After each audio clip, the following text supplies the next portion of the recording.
وہ ساحلوں کے گانے والے کیا ہوئے، وہ ساحلوں کے گانے والے کیا ہوئے، وہ کشتیاں چلانے والے کیا ہوئے،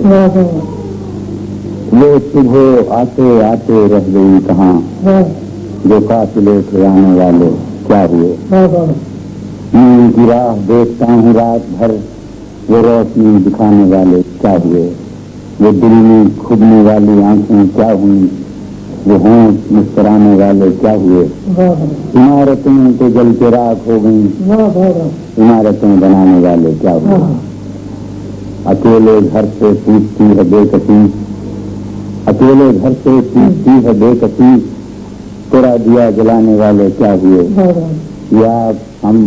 تو بوجھ ہیں زمین کا، یا آپ ہم تو بوجھ ہیں زمین کا، زمین کا بوجھ اٹھانے والے کیا ہوئے، یا آپ ہم تو بوجھ ہیں زمین کا، زمین کا بوجھ اٹھانے والے کیا ہوئے۔ سارے شعر ایسے تھے جن کا تعلق تخلیق سے اور فنی لطیفہ سے ہے، موسیقی، شاعری، شکار، شطرنج، پرندوں سے محبت، درختوں سے محبت، یہ سب جو ہے معلوم ہوتا ہے کہ میرا مزاج لڑکپن سے ایسے کہنا تھا۔ ساری اصل میں شروع میں نے دراصل اس لیے کی کہ نہیں لگتا تھا مجھے جو خوبصورت چیزیں باہر میں فطرت میں دیکھتا ہوں وہ میری بس میں نہیں آتی، میری گرفت میں نہیں آتی اور نکل جاتی ہیں اور چلی جاتی ہیں۔ کچھ لمحے کچھ وقت جو مر جاتا ہے وہ زندہ دوبارہ نہیں ہو سکتا۔ میں سمجھتا ہوں کہ وہ شاعری میں زندہ ہو سکتا ہے، اس لیے شاعری شروع کی، طبیعت موجود تھی، گھر کا ماحول بھی شعر و شاعری کا تھا، گھر میں ہمارے میر امید پڑھا جاتا تھا، نانا میرے موسیقی کا شوق رکھتے تھے اور میر حسین نشاد، یہ نرم، یہ ہمارے شہر میں بھی اچھی جگہ تھی،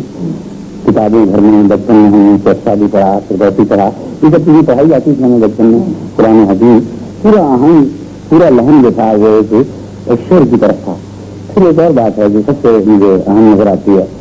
جب میں نے پہلا شعر کہا مجھے یاد نہیں، مجھے نہیں لگتا ہے یہ شعر تھا میرا پہلا شاعر، جو سبھی ہے جنہیں غم بھی تیری خوشی کے لیے،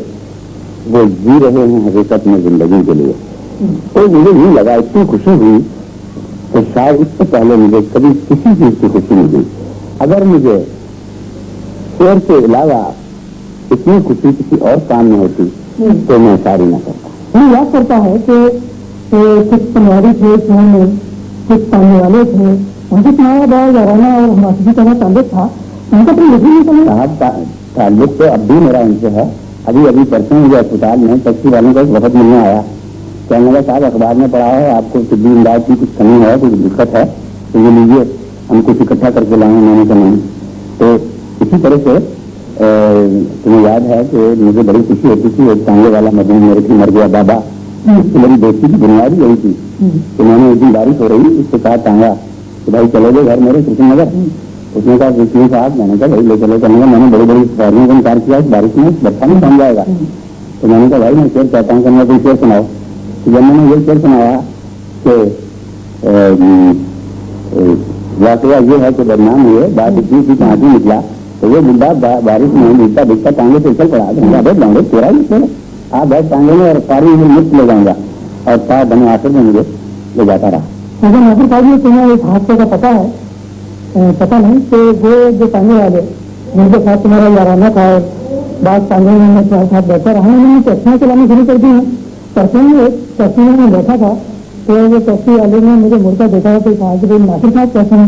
انہوں نے جو تمہارا حال سنا وہ جو جالندری تھا تمہیں یاد ہوگا تو وہ ٹانگا چھوڑ کے ٹیکسی چلاتا ہے۔ تو اسی طرح سے ہے ابھی بھی تو بہت عجیب اب کاروں میں چلتے نظر آتے ہیں، جو پتلے سے موٹے ہو گئے ہیں تو بعض عجیب ہوٹل میں آنا چھوڑ دیا انہوں نے،